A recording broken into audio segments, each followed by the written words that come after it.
I work for Jan Evans in the business school. Anybody who's worked with Jan knows I'm not making that up.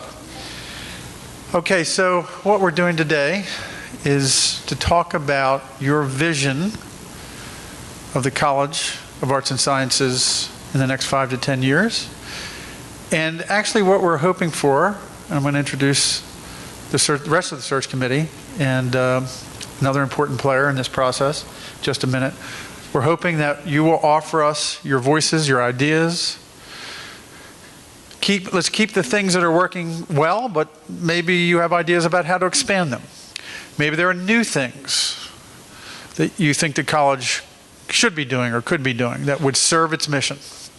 So we want to get all those ideas to understand what the qualities and the skills of the next dean should look like. What should they possess to lead the college to its future? Does that make sense? All right, so the important players on the committee, and I'm happy to serve, is Dr. Lee Bidwell, Dr. David Schoenthal, and Dr. Lara Smith-Ferguson. Great committee. I also want to introduce now, just for a few minutes, to give us a lot of wisdom.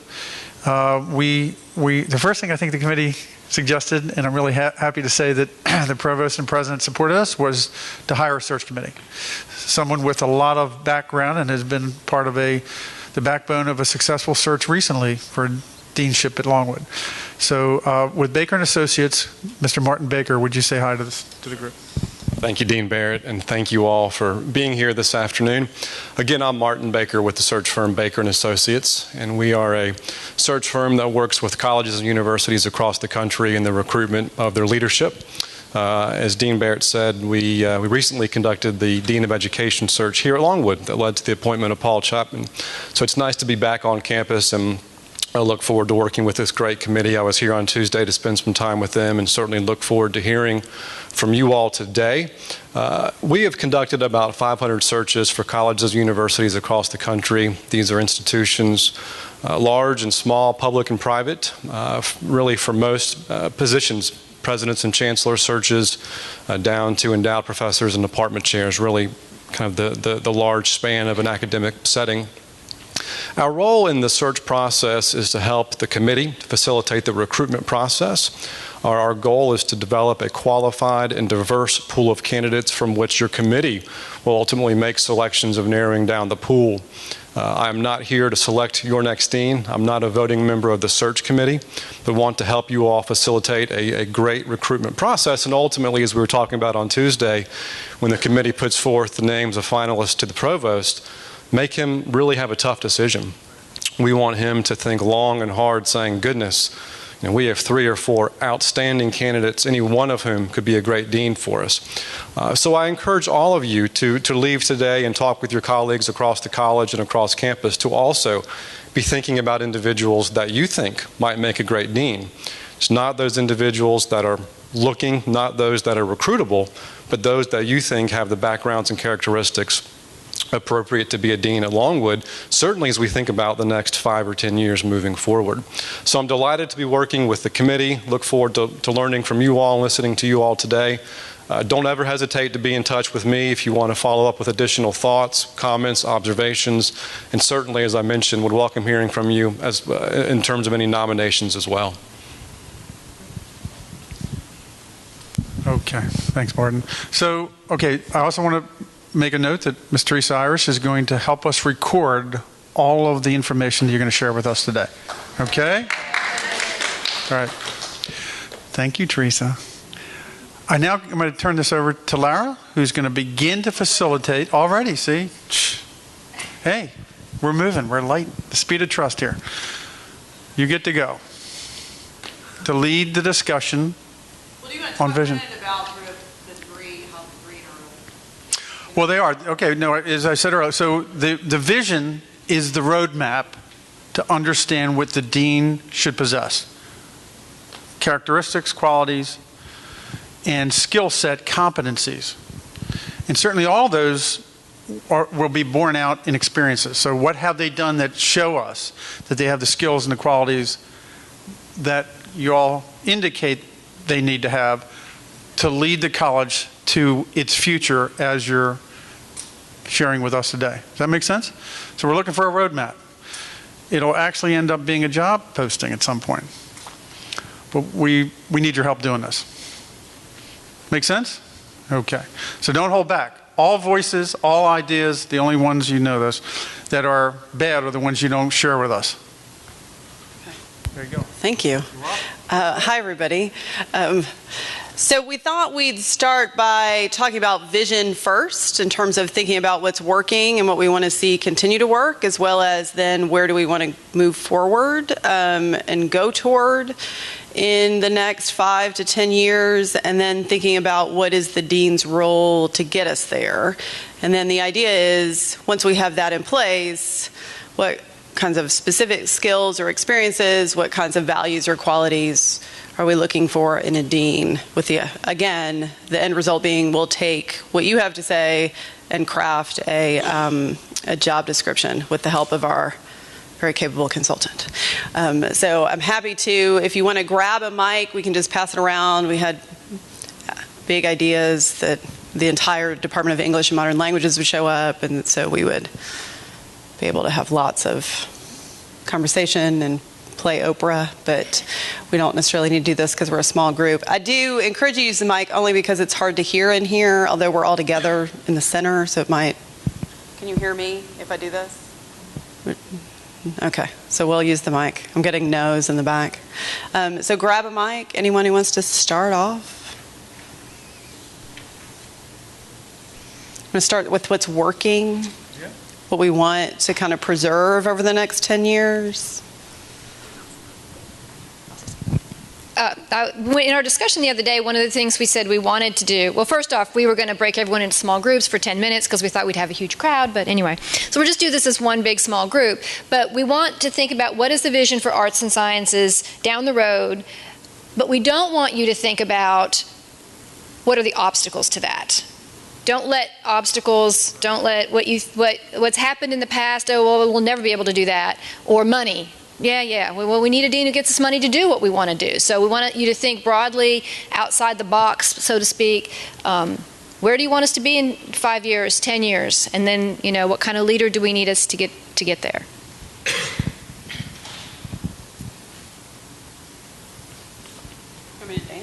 Go ahead, Margaret. Well, I guess just starting with things that I feel like have gone well over the last 10 years or so.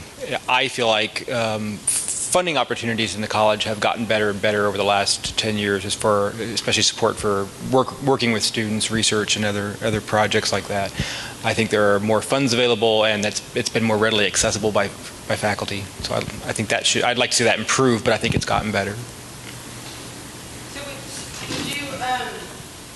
Would you like to see that in terms of, you can hold it if you want it, but would you like to see that in terms of sort of a dean doing more fundraising, or in terms of helping to facilitate faculty get grants? I mean, how do you envision, what would be your ideal world? Growing a tree? Maybe doing some fundraising. Okay. I think that would be appropriate. Do others feel that way in terms of kind of seeing a dean that moves more in the direction of sort of a fundraising dean? Yeah.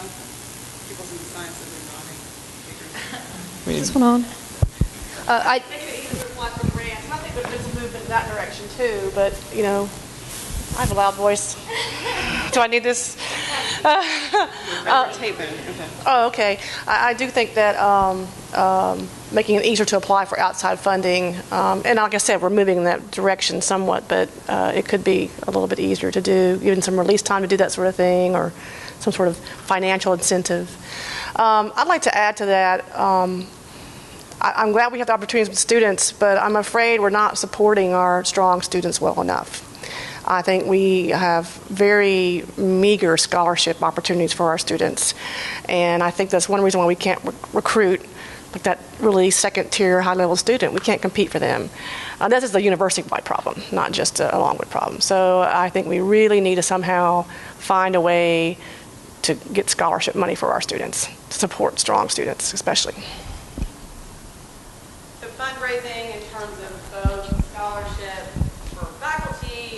for faculty, but also scholarships for students as well.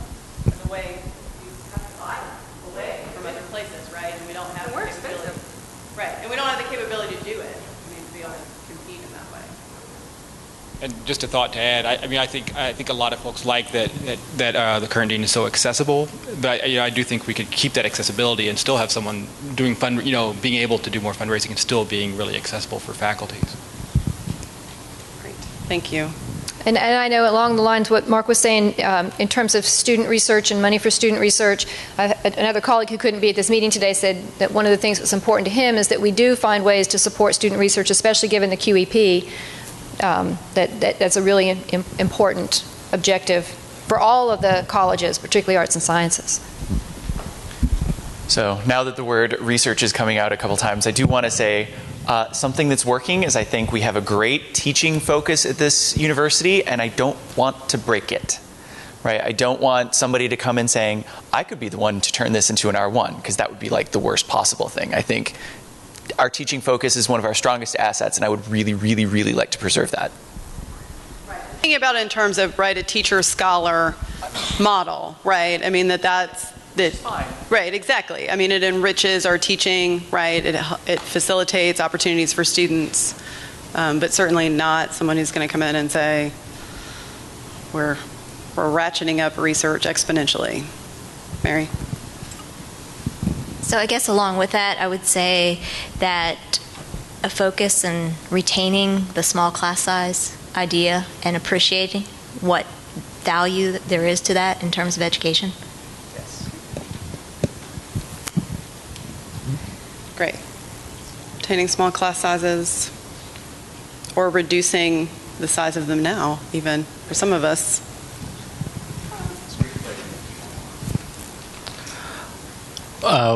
When I first arrived, I had a sense that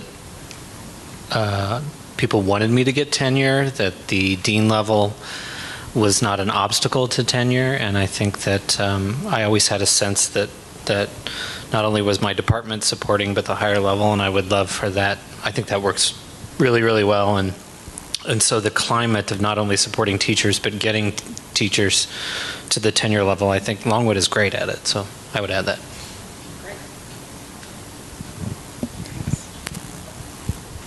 Sarah? I think it's important that it's in arts and sciences, and sometimes that feels very spread out, almost physically, can impede kind of opportunities to mix together, and I'd like to see a dean that's encouraging opportunities to connect through scholarship and teaching. I don't know of a lot of interdisciplinary teaching opportunities to take advantage of, and some of that is being new, but I would want a dean who would encourage more contact and connection within us, so it's not just I show up at our big faculty arts and sciences meeting twice a year and see everybody, and then that's it besides my department. Okay. Speaking of, does everybody know everybody? I realize that probably not. So why don't we introduce ourselves as we speak and just say from what department you're from. Sarah, do you want to introduce yourself, since I just said it, but since you're new and encouraging mixing among the arts and sciences? Sure. So I'm Sarah Blinko, and this is my second year, and I'm in psychology. Great. Thank you. I'm Carl Ryden in sociology. And to pick up with what Sarah just said, there's a lot of talk about interdisciplinary, multidisciplinary, integrative teaching on the campus, but there have been a lot of, or there appear to be a lot of structural barriers to making that happen, particularly during the regular school year. So I'd like to see a dean who is open to some creative ideas about how we might be able to do that better, and also who's willing to maybe change some things in terms of how we allocate money and to different departments, because I think that's a real obstacle. How are you going to allocate somebody's teaching block across two different departments to teach an integrated course or something like that? So that's what I would like to see, somebody who's open to some flexibility and supports that. Okay, so open to flexibility, sort of willing to question current structures, may not change them, but at least question why we do things the way we do, right? Well, and I wanted to follow up with your to be a little bit more specific, is there something specific that you as Carl Ryden, want to see as part of this vision for Longwood in 10 years in terms of interdisciplinary stuff? Well, both in my existing work with the GNED 400, the Yellowstone course, and in the work I will be doing with the new integrated environmental sciences major, courses where multiple faculty are working together to teach the same course seem to be very difficult to arrange during the regular school year. They have to be taught often in the summer or the winter or during some kind of bridge period because of the way our teaching loads are allocated. So unless you can offer two sections, so one person is getting paid for one section and the other person is getting paid for the second, it's very hard to make that happen. And with some of our majors, there aren't enough students to really offer two sections of the same course. So it's, something like that, because there are students who really need to work during the summer, for example, and they can't take advantage of some of those new kind of creative courses that we'd like to build. And so we'd like to offer something like that during the regular year, or maybe we'll need to with some of the programs that we're developing. So, yeah. So in terms of kind of pulling together Sarah's comment and Carl's comment, I think part of what I'm hearing in terms of our vision for the future, and we use this term all the time, but we live in our academic silos, and what we want to see in arts and sciences 10 years, 5 years, 10 years down the road is a much more integrated sense of arts and sciences where we can kind of cross disciplines, transdisciplinary stuff a lot easier, both in terms, structural barriers, opportunities for interaction, right? Is that kind of... Just following up on that, I think with the president having this emphasis that we're going to re-examine Gen Ed, I think this is a perfect time to think about that. Can we do something really spectacular with Gen Ed? And the Dean of Arts and Sciences is going to be right in the mix with that, because we are pretty much most of Gen Ed. And can we, be flexible to have some really cool interdisciplinary stuff?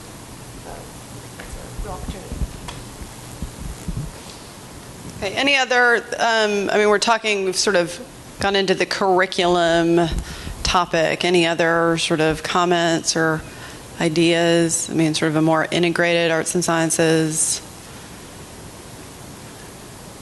the general education being part of that, right?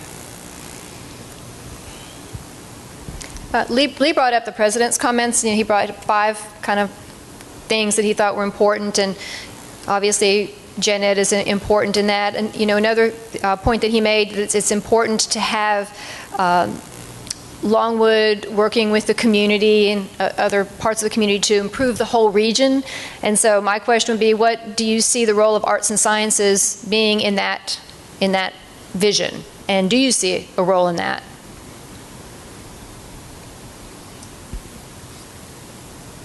Well, okay, go ahead. I don't know, but... And it's Joellen Peterson, by the way. I'm sorry. I'm Joellen Peterson. I'm brand new, and I'm in sociology. I'm teaching a service learning class this year, and I've already run into some obstacles with that. So I'd like to see that ratcheted up a little bit, if possible.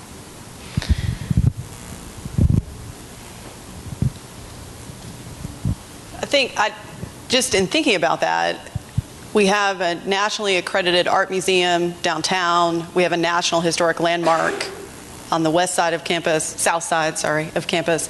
And so I think I'd like to see us as the College of Arts and Sciences really be the college that reaches out and sort of figures out ways that we can integrate those kinds of spaces and sort of the idea of museums and the incredible educational programs that the LCVA does and that the Moat Museum hopefully will be doing in 5 years.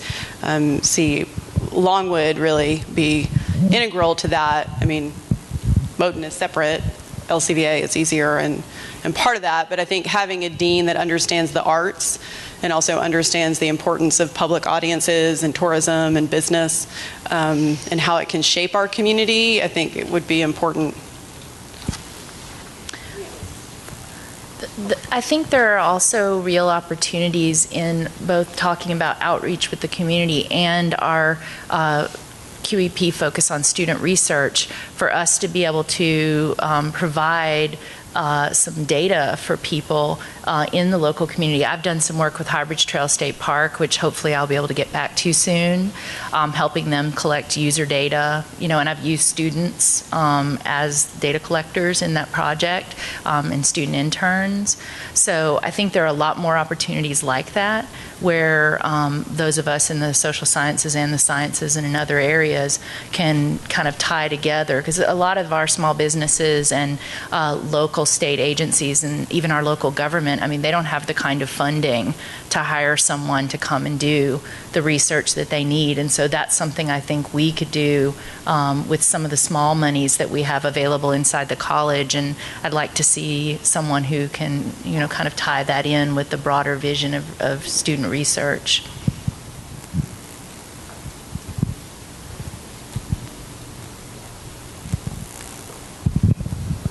Hi, and I'm Mark Finking, Biological Environmental Sciences. I'd like to just kind of tag on to your comment, Lara, about these entities outside Longwood are kind of associated with Longwood, and mention that I think there's also and I agree, and there's tremendous potential in Whole Springs Farm too, and and our current dean has done a lot to kind of see that along, and I think there's a lot of room to build some of this integrative work up there too. And it's not just a place for science or anthropology, it's a place for many, I think there's a lot of potential there that's just not tapped, and I think I'd like to see that be part of the vision too for who we're looking for. Good. I was a little bit surprised when I came, and given the closeness to Washington, D.C., how remote Longwood seems to be from an area that gives students a lot of opportunity. So with the internships, that we have all these students do internships, I thought there would be a lot of connection with Washington, D.C., but that they kind of just go home. And I guess I would love to see them in the summertime and in breaks not think so much about just going home or coming to Longwood, but to start integrating and looking beyond graduation. And Washington has so much to offer. And so I would love to see a dean who will try and help us reach agencies and other organizations in Washington who can help Longwood improve, but also help our students take that step after Longwood and transition through summer programs and internships and other things.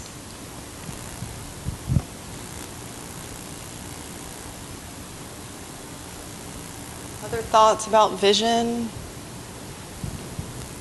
We can come back to it. We don't have to permanently leave it, but. So I'm Scott McElfresh in the Department of Math and Computer Science. This is my second year here. One thing that is university-wide, but given the nature of the Cook Arts and Sciences College, we, to my knowledge, do not do as good a job as, even close to as good a job as we could do reaching out with our alumni and connecting students to alumni who are elsewhere, as well as bringing alumni to campus to help in our educational missions. And I'm aware of some little pockets that have happened in departments here and there, but a broader effort, a concentrated effort across all disciplines might be helpful. Sorry, I was talking with Teresa. That's right. Teresa, alumni connections, facilitating alumni connections. We talked about it in our department meeting 2 days ago. Excellent point. It's clear that Lara is indicating that maybe we should move on, but I wanted to ask. I'm not. I'm just saying, if people are done, we can move on and then come back. It's okay. I wanted to maybe phrase it in a different way, just to see if that will spur anybody before we move on. What do you think is the biggest change that's going to happen in higher education that we need to deal with, if it's not already up there?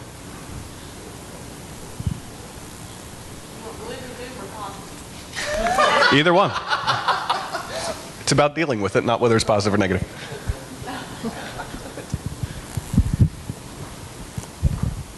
So, hello, I'm Ken Fortino, and I'm in Biological and Environmental Sciences, and I'm heading into my second year as well. So related to that, I think sort of in terms of the big vision of Cook-Cole, and I don't think this is an enormous risk for Longwood, given that the president seemed to affirm his belief in the value of arts and sciences and that model for education. But I do think that Longwood and all higher education institutions are going to come under increasing pressure to reach more students and get away from that model. So I think one of the values that I'd like to see in the new dean is someone who sees the type of education that we provide here at Longwood, a largely residential liberal arts education, as something that is valuable and not up for discussion. Great. Everyone agree? We don't want anyone coming in here and making us all teach MOOCs. Bill Harbour, political science, and I'd like to affirm what you just said. And on the matter of changes in higher education, of course, we want a dean who's literate in all the contemporary lingo, but we want a dean who has vision about the core values of what education should be about, the instructor and the student.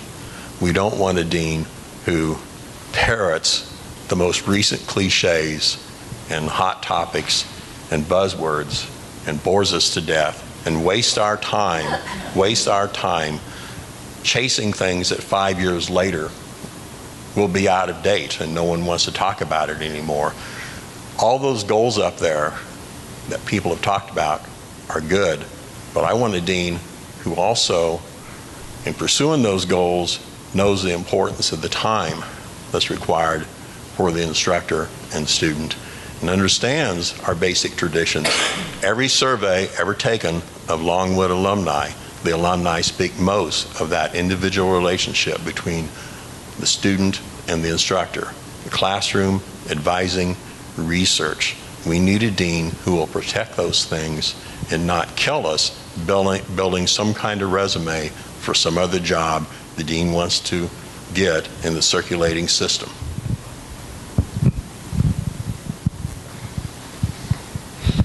So I'll talk doom and gloom. I think that's great. And I certainly want us to continue to focus on our small class sizes, although we don't really have really small classes at a lot of levels anymore. I mean, we're teaching 50 students almost in our methods and stats classes these days.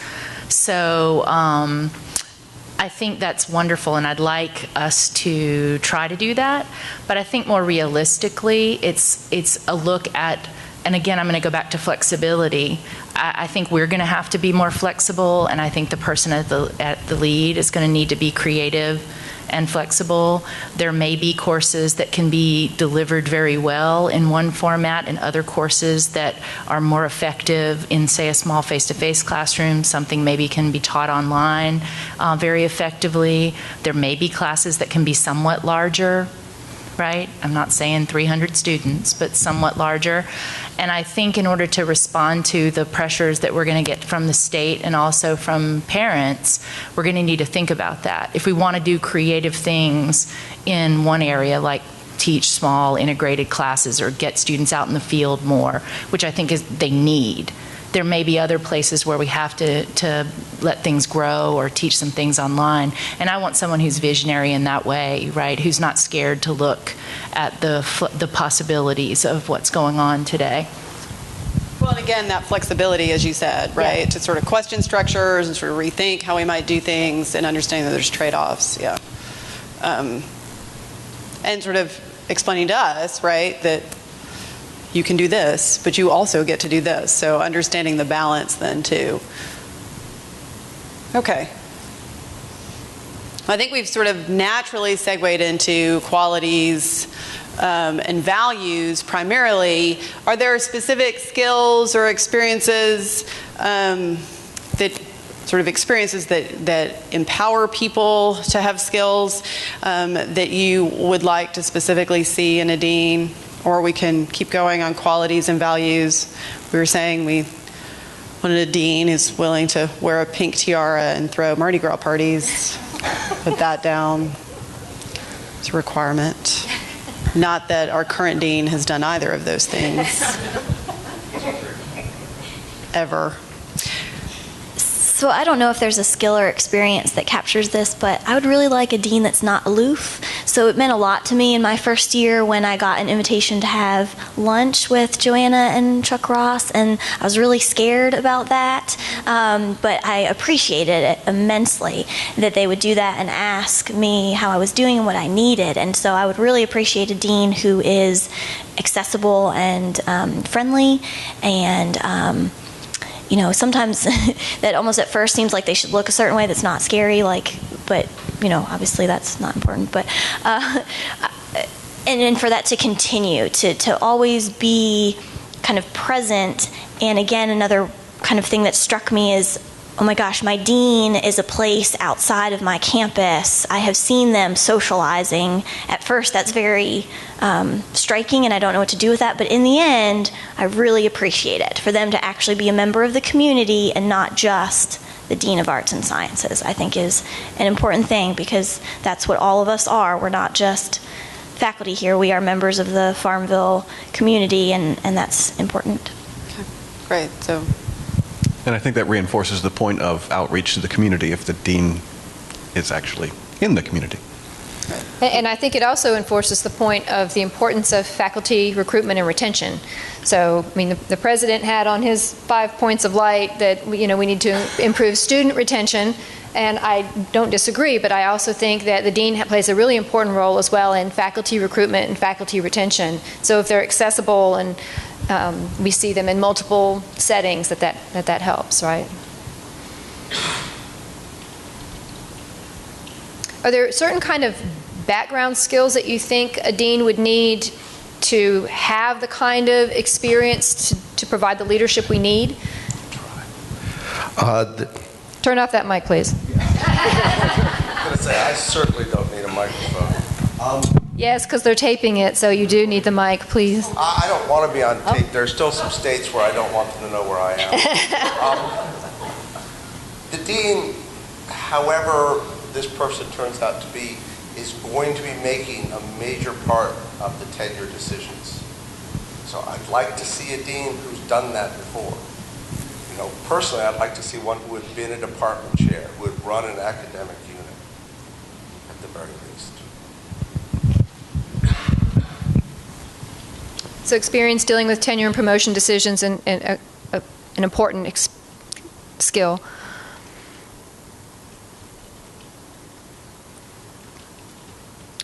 Money. We talked a little bit about fundraising and the importance of us having to raise funds for scholarship and student research and faculty research and those kinds of things. So are there particular things you'd like to say about experiences or skills or knowledge in terms of budgeting, not just raising the funds, but allocating the funds? Anything in particular in terms of skills? Understanding budgets, working with budgets. Should we put that down? Everybody agree? I don't know if this needs to be said at Longwood or not. Again, I'm new, but I would like to see a dean who isn't biased against or for a certain discipline necessarily. So they love all their children equally. But it would be great. Yeah. Yes.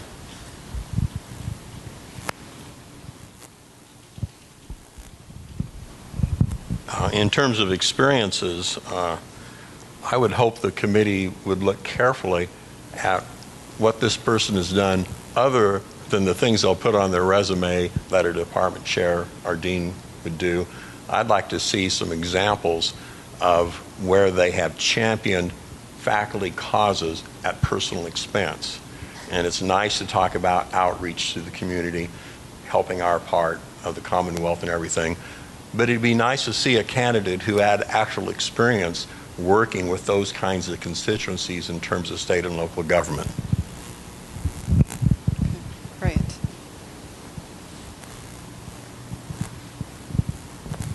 Thanks for making David Schoenthal run around. Yeah. That's good. I'm Mary Lehman from Biological and Environmental Sciences, since I didn't introduce myself the last time. And I've been here like way too long, so, just 15 years or something like that. What I would like to see is someone who has experience in dealing with diverse populations. Because we have such a diversity of disciplines within our college, and someone having experience in dealing with that diversity, I think would be important.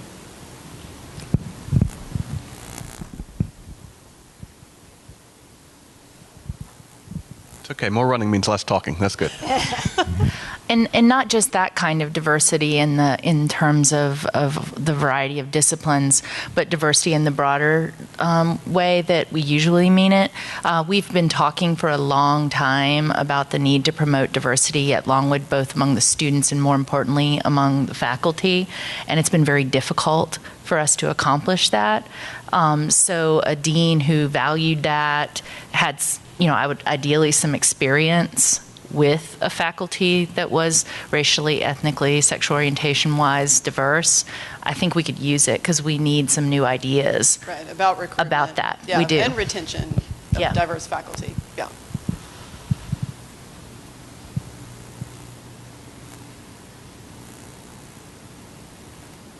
Their experiences or skills, qualities and values. We've talked about sort of being accessible and friendly, not biased toward a certain discipline, sort of the integrity of sort of knowing in their heart what it is that a faculty member does and championing that in terms of values, valuing face-to-face interaction between students and teachers,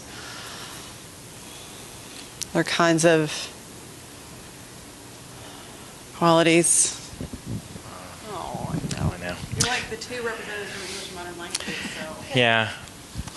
I'm Dave McGill from English and Women Gender Studies. I'll support that crowd too.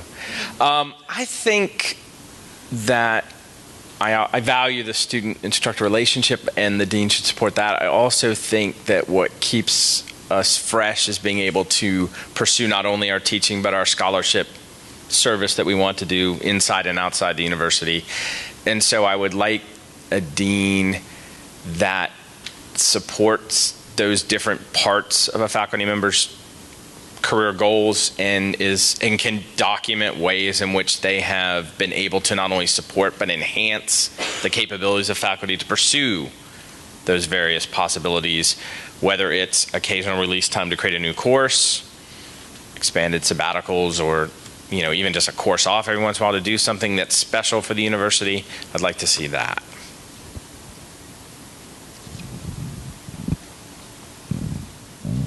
Other things?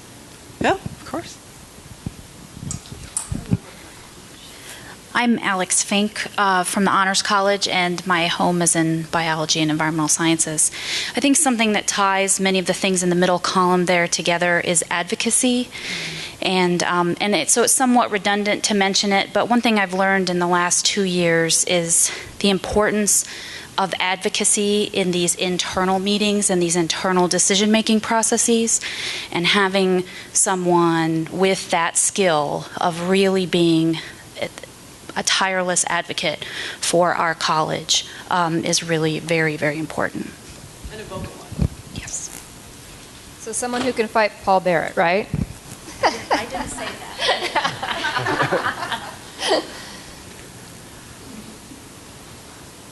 I want someone who can bring STEM money to history. That's what I want. Right? That kind of creative advocacy.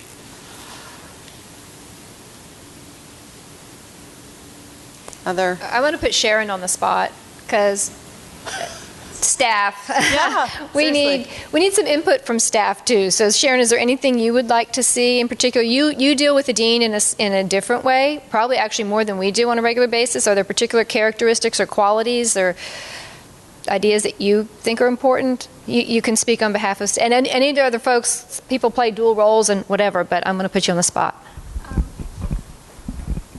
I'm Sharon Paratelli, Administrative Assistant to the Department of Sociology, Anthropology, and Criminal Justice.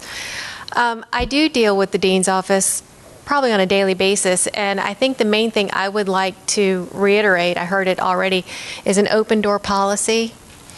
I get chastised a little bit for walking things through and wanting same-day service, and Dr. Ross is very quick to say no, but he does go along with what I want anyway. So, but it's important because there are some times where you need to walk things through, rush things through, get the same day service, and I think it's critical to have that open door policy and be ready to handle things like that.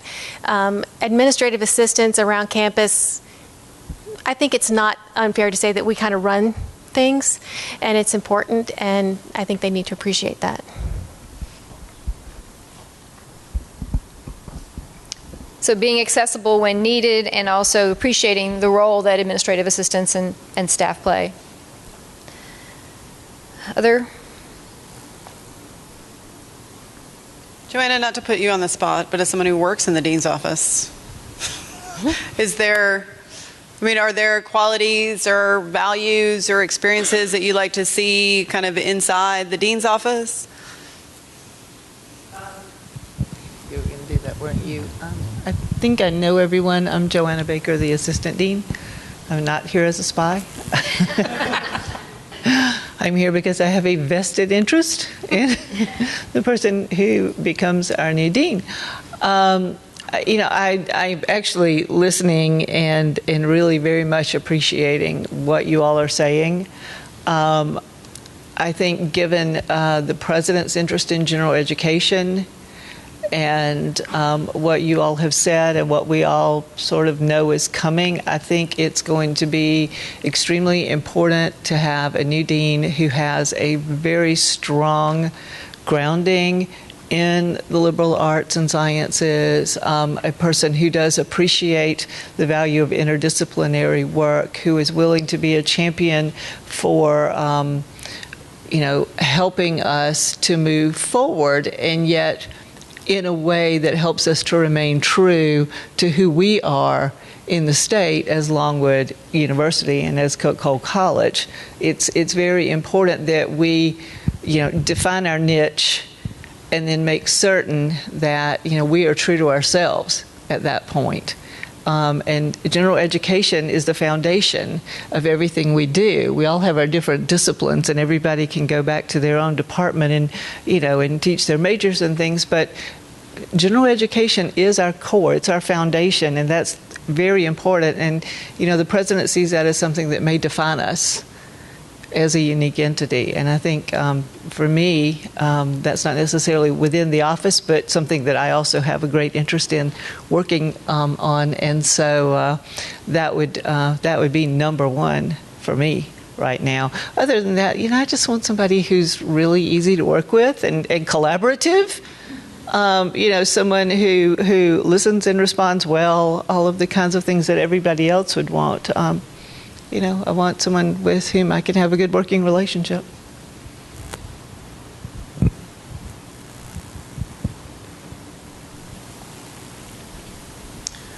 Other thoughts? We won't keep you here forever, so I don't want to punish anyone. But I'm about to.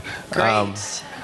Maybe it's just almost 2 years of this, but there's a word I haven't heard mentioned that I feel like I need to mention just in case I want to bring it up. Does anybody have any thoughts about the dean's role with assessment? So glad you said it, David.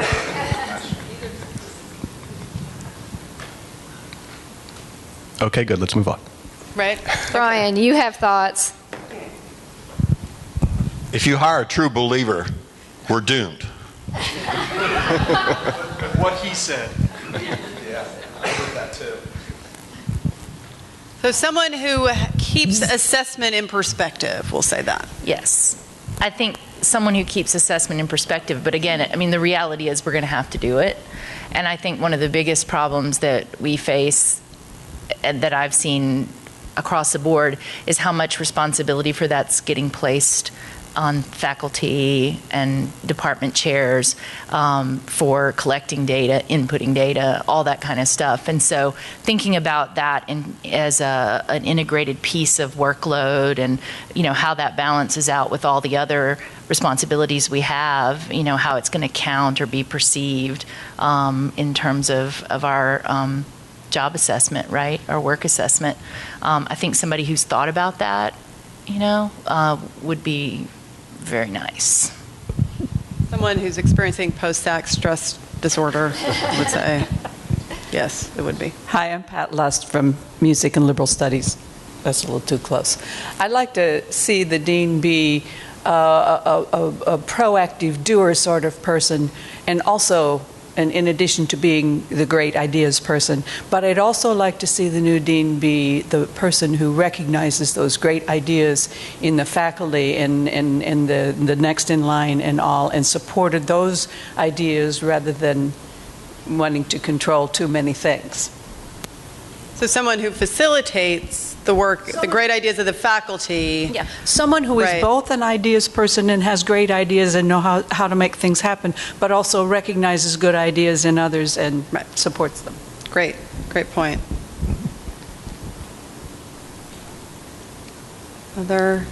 So we're trying to get ideas to construct this job description. Are there any other things you want to add? We kind of constructed this discussion around, let's look at the vision and what kind of skills and experiences, but you all are welcome to toss in anything else you think is important you want us to know as we start this process of writing the ad. So I'm going to say something else about assessment, because I think it can be done in a way that can give you some meaningful information, but I think that oftentimes it is not, and it's just we're spinning our wheels. And so I want a dean who's going to protect us from that, who's going to say, this is ridiculous, we need to do something better, or something different. If this assessment's not giving us any information worth knowing and we're not using it for anything, why are we doing all this work and spinning all our wheels so hard? And I think that's the problem that a lot of faculty on campus have with it. Frankly, that's what I see anyhow. We don't see anything improve, right? We don't see anything, right? How any of that's used to make changes. Correct. Yes. No, you're right. So someone who understands the way in which assessment can be used to inform budgeting and planning.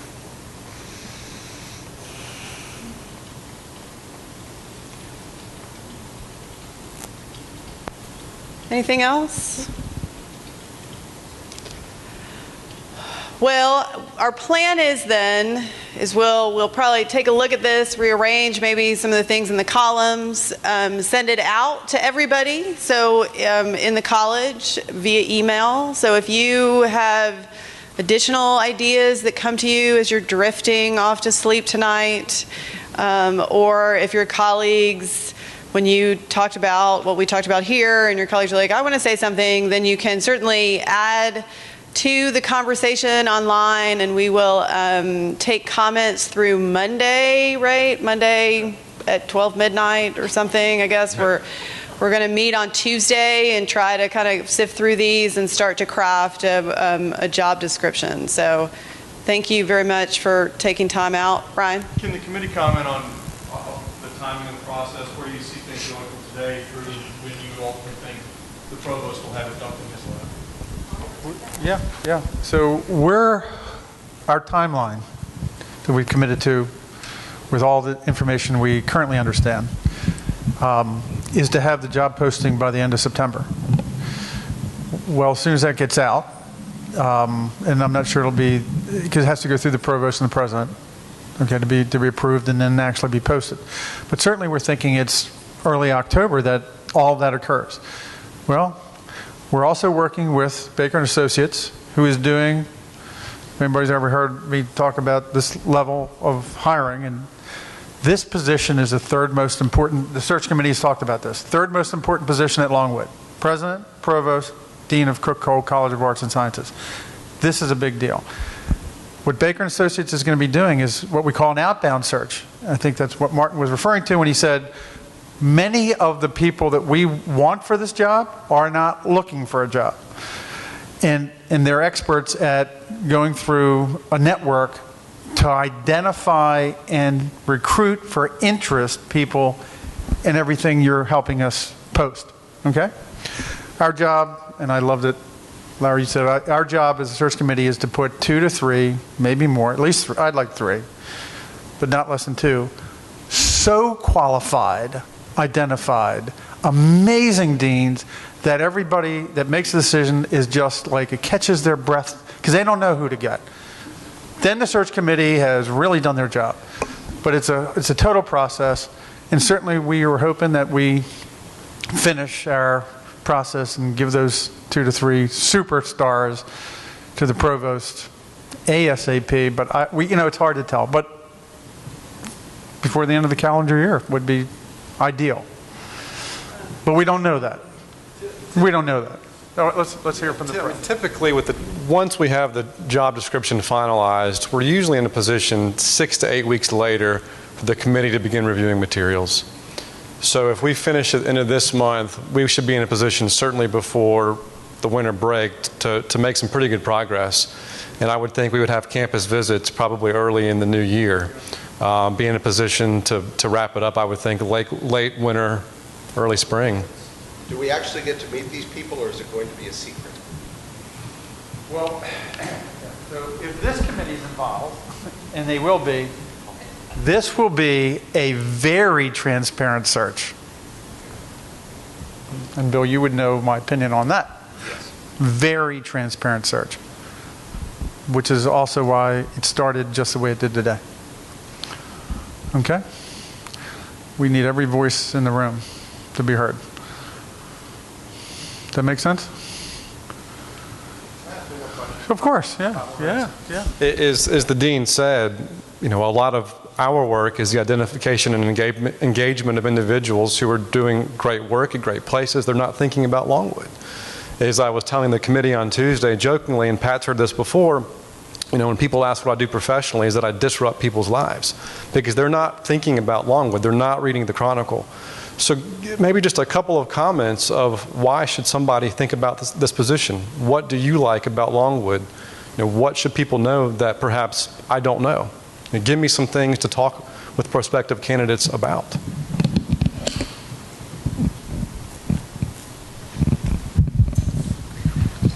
So I was at big R1 schools for all my degrees and decided that teaching was what I really wanted to do.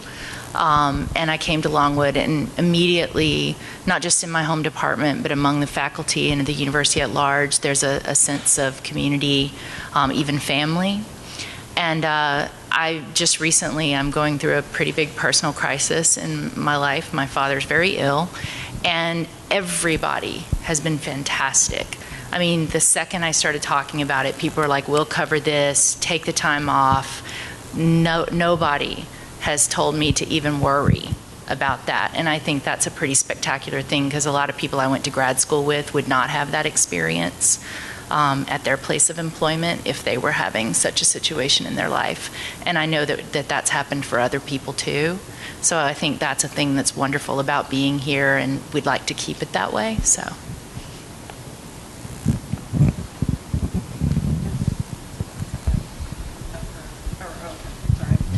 Hi, I'm Connie Koski from Criminal Justice Studies. So one of the reasons that I fell in love with Longwood, because I'm new faculty, was, and I came from R1 school in the top 20 in my field, and so you have all these, aspirations, and your faculty wants you to be X, Y, and Z. But I came to Longwood and fell in love immediately with much of what Carl just said, and also what several of you spoke about earlier, and I've heard from a couple of you, the residential experience, the focus on undergrads. Sure, we have some graduate programs, and I think that's fantastic, but the focus on the undergraduates here, I'm so excited to be here and work with the undergraduates and not watch the faculty fawn all over the grad students and leave the undergraduates to fend for themselves with grad TAs.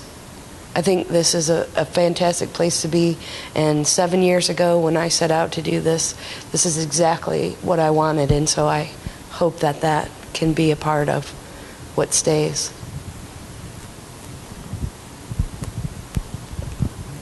So I am fairly new, but one of the things that struck me since I've been here was that when I interact with the students, they're incredibly proud to be Longwood students, and that has very little to do with the success of our athletics program, which is different than what you find in a lot of schools. I mean, a lot of schools, they're proud to be a Hokie because the football team wins, but that's not true here. I mean, and I don't mean to diminish the accomplishments of our athletes, but that's not the source of pride that I've experienced, and I think that's a really powerful thing, and I think we should cherish that.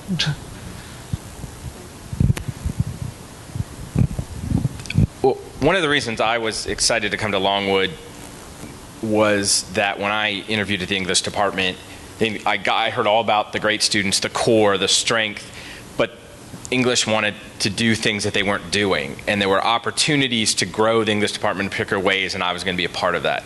And it strikes me that we are at a place at Longwood, if I'm a dean, someone thinking about coming here, Longwood is a place where you can not only make a mark on students' lives, but you can make a mark on Longwood. And a dean has a really prime opportunity right now at this moment to do things that can be special, and I think that would be really attractive to someone who's looking for a new challenge or new opportunity, not just to do it because they want to move to a new job, as Bill was talking about, but because they're going to see the specialness of Longwood, want to be a part of it, and be able to really do something neat. And if I could just echo Dave's point really quickly, I've been on hiring committees the last few years, and some candidates ask me, well, why did you come to Longwood? And my answer is always, because I got to experiment and not get punished if it failed. It was support the whole way as to if I wanted to try something new, or, I mean, that to me is my most valuable thing. Great. Any other final thoughts? We can keep going. I'm good. I'm liking this. I agree completely with what you two just said. But when I remember I first came here and I was getting recruited, and Bill Abrams said to me, well, our students are really nice. And they are. That's all I have to say. I'm not saying they're, but our students are really nice. I love our students. They don't think they're the hottest things in the universe. They want to learn, by and large, for the most part. They're great kids. A lot of them are first-generation college. They're, bright-eyed, bushy-tailed. They're kind of scared going to college. They're nice kids. We have nice students here.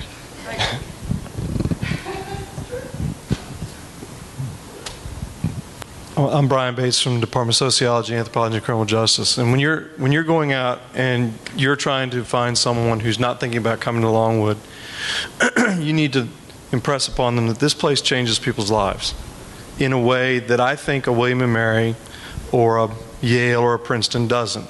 It doesn't take any great shakes or great talent to take a high-performing student and graduate a high-performing graduate.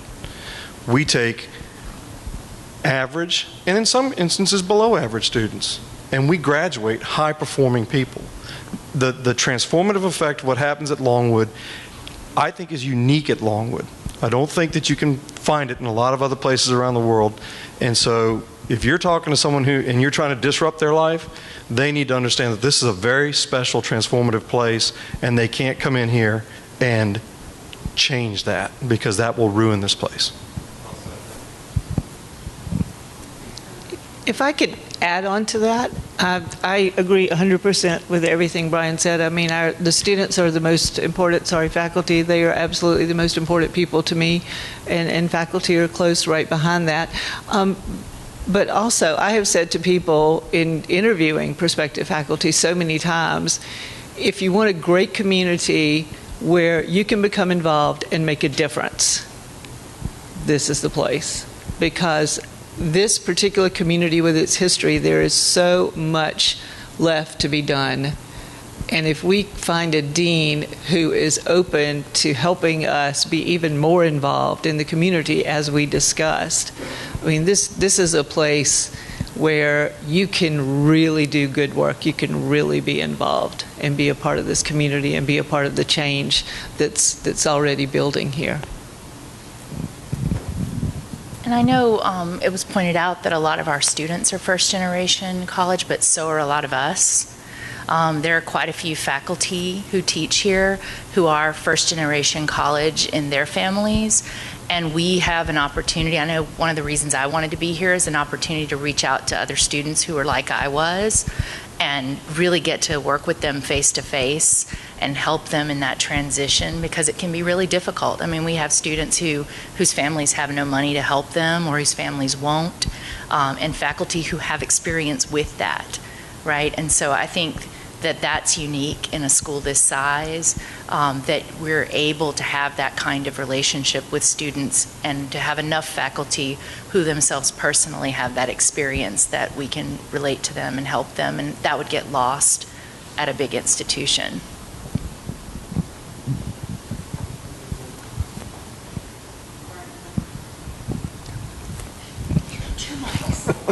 much. Yes, okay. Any more thoughts? So as Lara said, we purposely did this. You can still send us new thoughts, extensions to existing thoughts you've already shared until close of something on Monday. So if you leave here, because this happens to me a lot, I'll leave and I go, oh, I wish I'd said, right? Say it. Okay, you can track somebody down and say it in person, or you can talk to Teresa, you can talk to any of us through the email. But don't just, starting, Tuesday morning early, we're going to start the process of assimilating everything we've learned, what we can understand about it. Obviously, we have to begin to sort and move towards a job description. And maybe just for a couple of little, maybe a chance for a thought. So anybody who's been in a board meeting in the last few years while I've been there, I'm just going to throw out an idea. Just a crazy idea, because I've said it a few times. What if the Cook-Cole College of Arts and Sciences magically got an allocated fundraiser like athletics did? I don't know how it got paid, but one of the first things they do, one of their jobs would be, oh, Alex, you just heard it, was they'd have to raise their own salary every year. And the tens and hundreds of thousands of dollars beyond their salary would go to the scholarships for more students, faculty professorships, endowments, relieve the E&G budget, fix the salary compression. What an idea.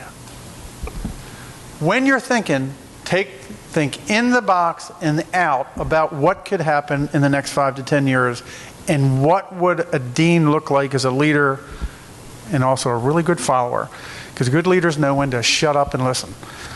What will they look like to form the organization that serves the mission? All right? Just an idea. And we need many more of those as you can think through them, okay? Does that sound good? How'd we do? Good start? Thank you all for your input, and I know a lot of colleagues were busy at this time today, so if you have colleagues in your department who weren't able to be here, remind them we're going to send out an email reminding them too. Yes, we are. Continue to take Yes. feedback next Monday. Right. And we're going to share this with them as well because they can be here. Yep. Talk to your colleagues. Yeah, and I just want to add, this is the only forum that we've planned, but if you see us over the next couple of days, or like if you go to First Friday, listen to Novia's Brass Band, which is a great Richmond band. I'm not in JC, so I'm unbiased. If you want to talk over beer on Friday about this, by all means. Oh, yeah. Or at the race on Saturday morning. Or the bouncy house that I'm working on Saturday That's afternoon. right. See Lee at the bouncy house on Saturday. You have ideas about the dean's position. Also about transparency. So the search committee has talked about a number of items, so I just wanted to give you one more to let you know how we plan to process this. We are going to be what I call equally unfair to internal candidates and external candidates. Anybody that shows up is going to compete fairly to make the top 2, 3, 4. We're going to shove superstars up the line and make them work hard to make a decision. We're going to be equally unfair to anybody who gets in this race. Does that make sense? Okay, except, and no business people. Okay. Come on, I'm not crazy. Not for the reason you think I am. All right? So we talked about issues like that. We plan to be earnest, trusting, trustworthy, and transparent. Because this is a really important hire. Okay? Good, guys. Thanks.